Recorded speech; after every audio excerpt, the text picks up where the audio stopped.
Esta es la segunda y última parte del video que habla sobre las reglas para la construcción del lugar de raíces.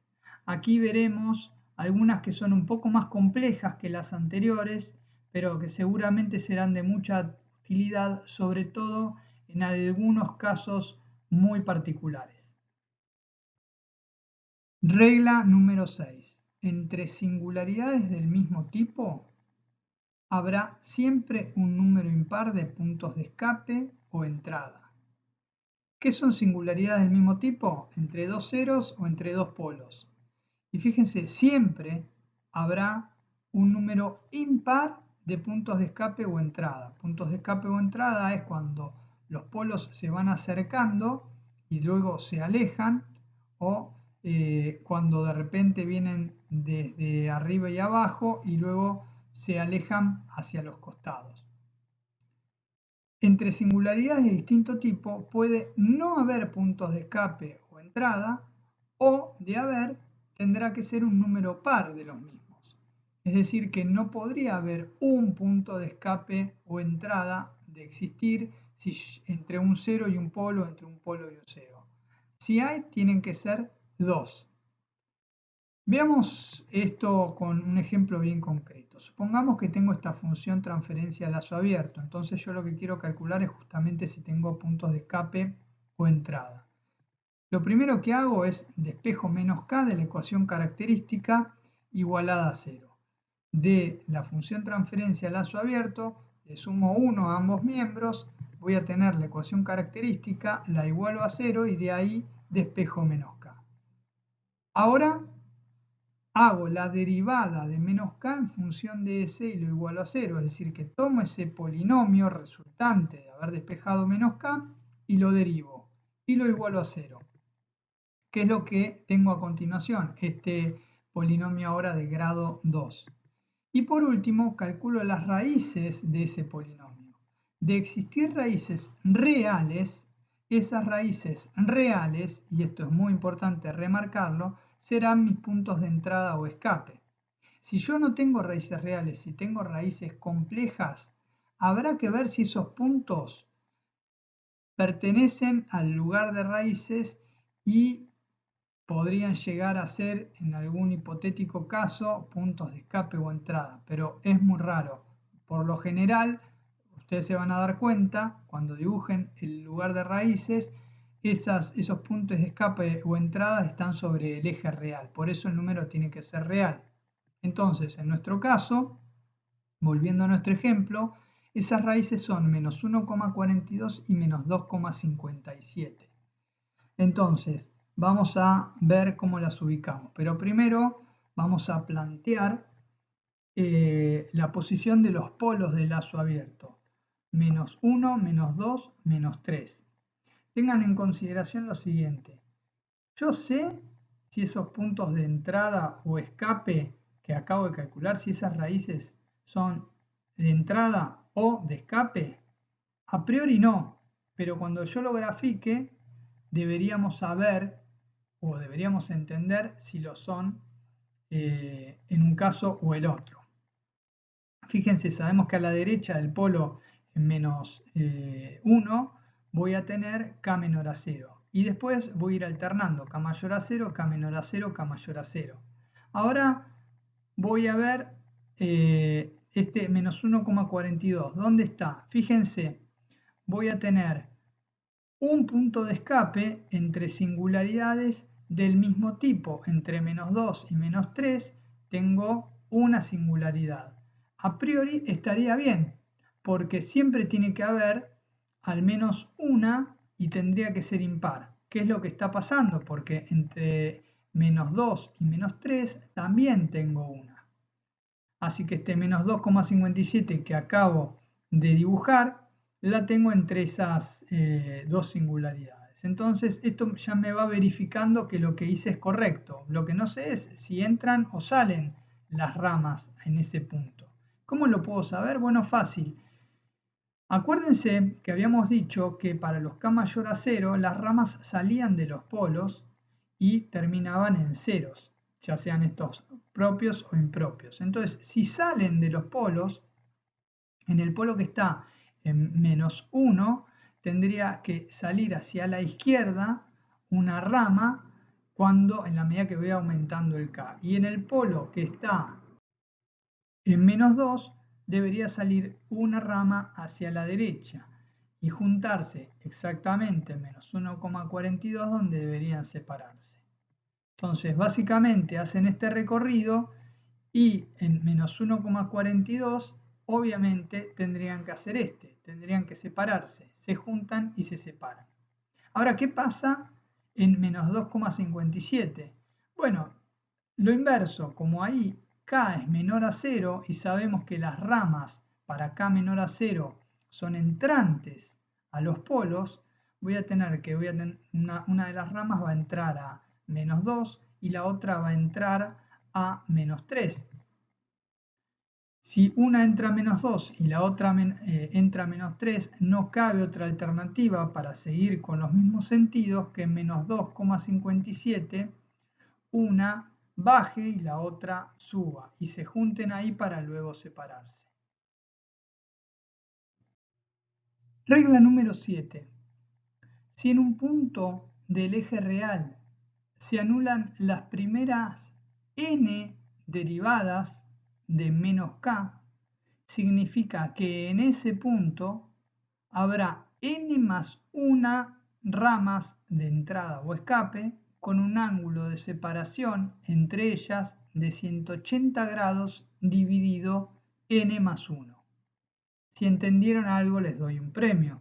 Es más fácil el ejemplo que lo que acabo de decir. Pero sí quiero que sepan que este es un caso bastante particular, pero que se puede llegar a dar en el dibujo del lugar de raíces. Supongamos que yo tengo la siguiente función transferencia a lazo abierto. Y acá voy a sacar algunas informaciones. Primero que voy a tener, o que tengo, 4 polos de lazo abierto. Cuando yo hago el cálculo voy a tener en menos 2, en menos 4 y después complejos conjugados. Menos 3 más menos J1. Los ubico. No tengo ningún cero propio, así que ahí no tengo ceros para ubicar. Ya con esta información voy a ver si hay asíntotas. A ver, 180 dividido la cantidad de polos menos la cantidad de ceros. Me da asíntotas cada 45 grados. Pero medida desde dónde. Bueno, calculo el centroide. Las posiciones, fíjense, menos 2, menos 4. Y acá esto es interesante. Digamos, yo voy a restarle menos 3 más J1. Perdón, voy a sumarle menos 3 más J1 y menos 3 menos J1, es decir, que cuando tengo complejos conjugados solamente evalúo la parte real, porque el resto se cancela. El resultado de esto me da menos 3, es decir, que en el punto menos 3, que coincide exactamente en el centro de estos 4 polos de lazo abierto, debería tener asíntotas que voy a medir cada 45 grados. Entonces, mido 45 grados, tengo mi primera asíntota, otros 45 grados, tengo la segunda, otros 45, y así fíjense que da vuelta hasta el comienzo. Ahora debo empezar a alternar los valores de k menos infinito hacia la derecha y luego más infinito, menos infinito, más infinito, menos infinito, más infinito, menos infinito, más infinito. Los k menor a 0 están a la derecha de la primera singularidad, en este caso un polo. Después, justo en el centro voy a tener k mayor a 0 y luego a la izquierda voy a tener k menor a 0.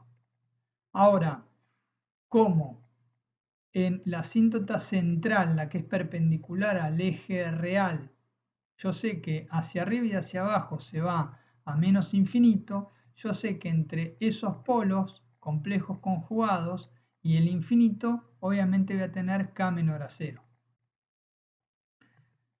Habiendo visto esto, y con la teoría que ya tenemos, donde las ramas son salientes de los polos de lazo abierto para k mayor a 0, puedo decir que salen de menos 2 y menos 4 y bajan y suben en menos 3 más menos J1. Ahora tenemos que ver el tema de los puntos de escape o entrada múltiples. Bueno, ¿cómo hago? La ecuación característica de este sistema, como siempre, le sumo 1, la igualo a 0 y despejo menos k. Derivo menos k y calculo sus raíces. Fíjense, lo derivo, calculo las raíces y me dio 3 raíces iguales. Esto ya algún indicio me empieza a dar. Lo que tengo que hacer ahora es volver a derivar, tantas veces como sea posible. ¿Qué derivo? La derivada. Entonces hago la derivada segunda de menos k, calculo las raíces, hago en este caso la derivada tercera de menos k y calculo las raíces. Fíjense que hasta ahí llegué. Y no es casual que yo haya pintado de colorado el número 3, porque si vamos a la definición, estábamos hablando de las primeras n derivadas. Bueno, justamente en este caso, n es igual a 3. Entonces, si en en e igual a menos 3, perdón, es decir, en el punto que va a ser de escape o entrada igual a menos 3, hay derivada hasta la tercera, voy a tener en ese punto 3 más 1 ramas, que sería 4 ramas, y 180 dividido 4, 45 grados el ángulo de separación, que va a coincidir en este caso con las asíntotas. Entonces, ahora sí puedo dibujar el lugar de raíces de este sistema. Regla número 8. Si el lugar de raíces atraviesa el eje real, es decir, que pasa de ser estable a inestable o viceversa, hay dos cosas que nos interesa saber. ¿Cuánto vale K sobre el eje y qué valores tomarían sus polos de lazo cerrado sobre el eje? Para confirmar si precisamente hay cruce y en caso de que lo haya, calcular sus valores, vamos a usar el criterio de Routh-Hurwitz. Vamos a un ejemplo concreto. Mi función transferencia de lazo abierto está representado por K sobre S por S más 1 por S más 6. La ecuación característica, ¿a qué va a ser igual? Le sumo 1 a ambos miembros, la igualo a 0 y ahí tengo el polinomio con el que voy a trabajar el Routh-Hurwitz. ¿Se acuerdan? El polinomio está completo y tiene los coeficientes del mismo signo. Entonces puedo proceder a aplicar el criterio.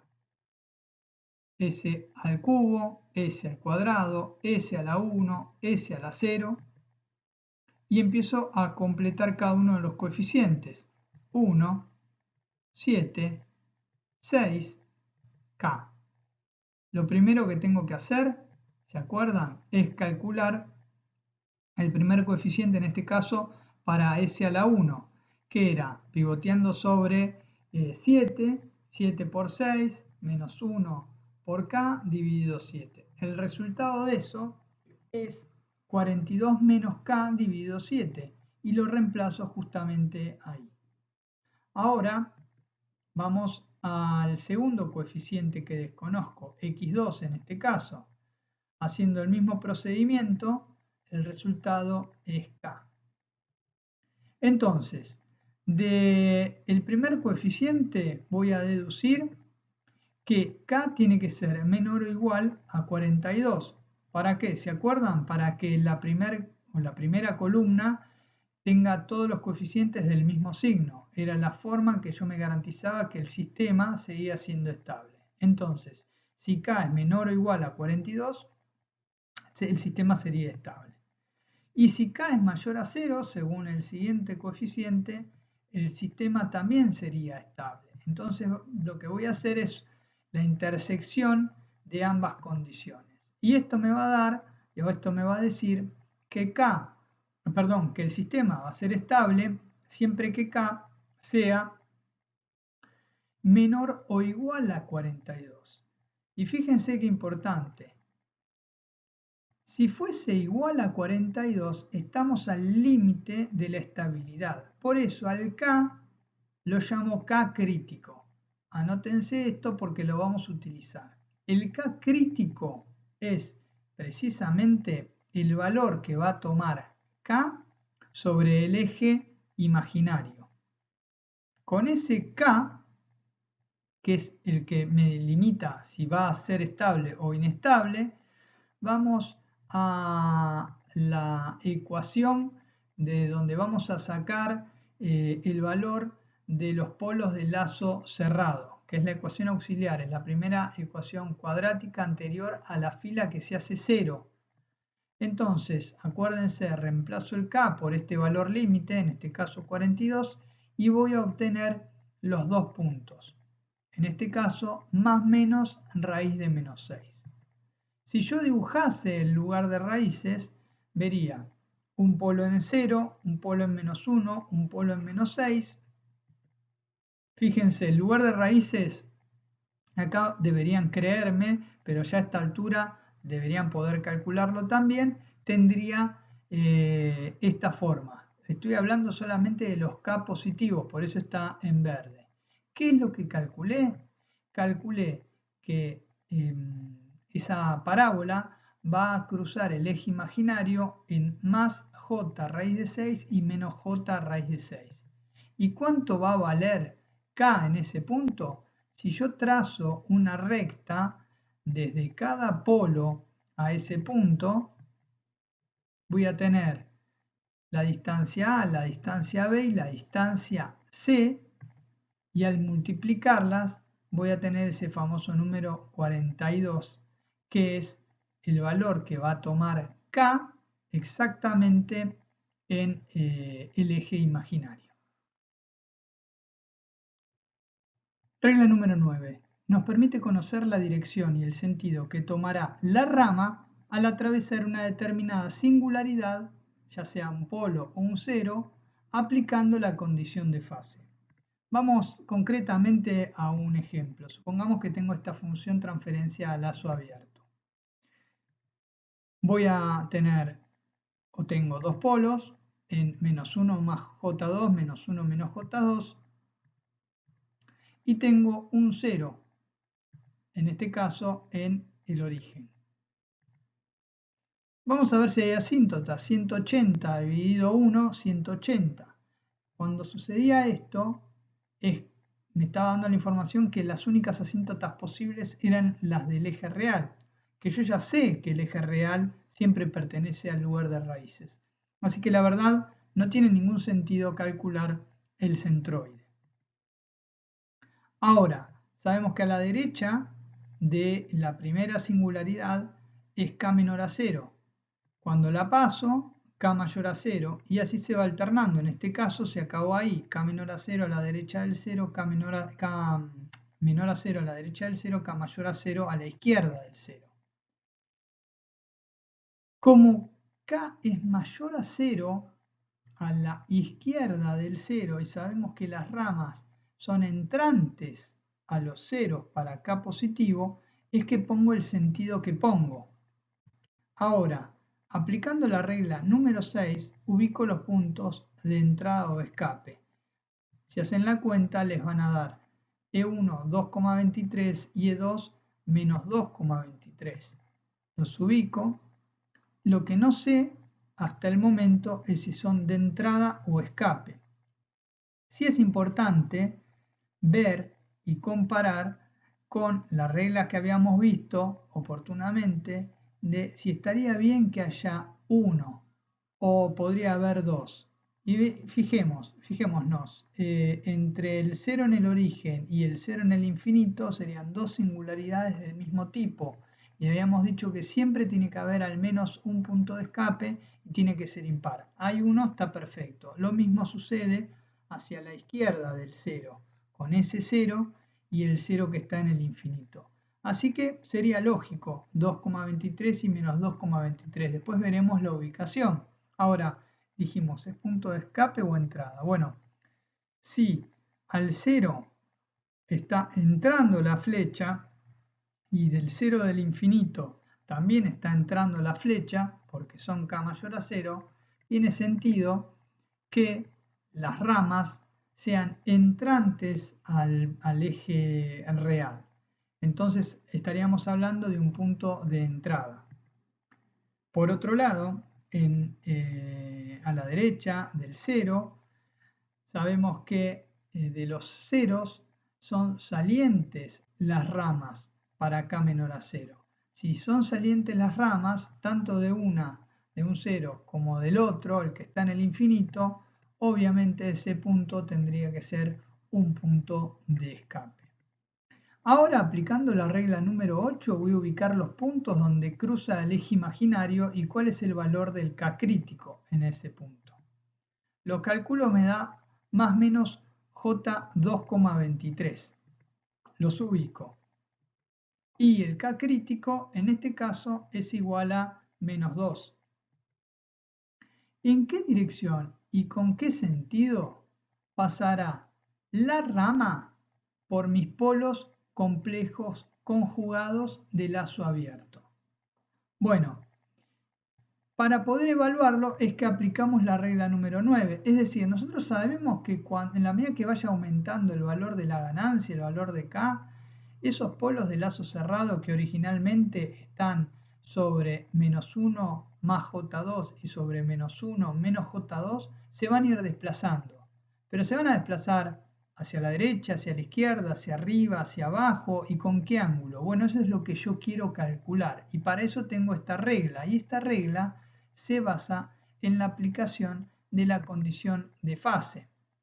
Tengan en cuenta que como son simétricos los polos complejos conjugados, da lo mismo si yo me paro en uno o me paro en otro. En definitiva, después voy a dibujar el sistema considerando justamente la simetría. Por eso trabajo con uno solo. En este caso voy a hacer hincapié en el que está ubicado en menos 1 más J2. Sabiendo que un punto pertenece al lugar de raíces con k mayor a 0 si se cumple la condición de fase, es decir, que va a ser k mayor a 0 si el resultado de la condición de fase me da 180, acuérdense de lo que vimos hasta ahora, para saber si un punto pertenecía al lugar de raíces, tirábamos rectas desde todas las singularidades de lazo abierto hacia ese punto y medíamos el ángulo. Hacíamos la ecuación, calculábamos el valor final y a partir de ahí sabíamos si pertenecía o no y si era K positivo o K negativo. Acá medio que lo vamos a forzar, porque voy a forzar que sea 180, porque yo justamente lo que quiero saber es si ese valor pertenece y si pertenece que K sea positivo. Entonces, fíjense lo que hago. Tiro una recta desde uno de los polos complejos conjugados hacia el que tomé como testigo. Mido el ángulo, 90 grados. Ahora tiro una recta desde el 0 hacia ese mismo punto. Mido el ángulo, 120 grados. Ahora voy a poner la lupa sobre ese polo porque yo lo que quiero que vean es que más allá de que parece que yo lo estoy tirando o estas rectas las estoy tirando hacia el centro del polo, en realidad las voy a estar tirando hacia un punto que yo no sé cuál es o cuál debería ser, pero es muy próximo al polo. Por eso es que podría estimar esos ángulos 90 y 120 grados. Entonces les decía, si yo pongo la lupa sobre ese polo, supongamos que ese punto está muy próximo al polo. Entonces tenía por un lado la recta que había tirado del polo, por otro lado la recta que había tirado del 0, 90 y 120 grados. Y ahora yo tendría que tirar una recta desde este polo que tomé como testigo hacia ese punto. Y si ese punto pertenece al lugar de raíces de los K positivos, tendría que ser el ángulo total 180 grados. Entonces, voy a decir 180 grados va a ser igual a 90 grados, el ángulo que forma el polo complejo conjugado con este punto testigo, más el ángulo que forme el polo, este polo complejo conjugado al punto, menos 120 grados, que son esos 120 grados del cero. En total, me va a dar que el ángulo que tiene que aportar el polo es de 210 grados, que fíjense, básicamente es lo que medimos nosotros. Es decir, que en definitiva yo lo que hago es ingeniería inversa. Yo, sabiendo lo que quiero que me dé, fuerzo a que el punto esté ubicado en ese lugar. Una vez que yo ya averigüé el punto, ahí lo único que me queda es unir cada una de las rectas. Entonces, por eso les decía, el lugar de raíces tiene mucho de sentido común y mucho de práctica. Yo ya sé que va a tener la forma de una circunferencia. Y en función de lo que yo grafiqué en verde y en rojo, voy a entender que los K positivos son exactamente los que acabo de dibujar ahí.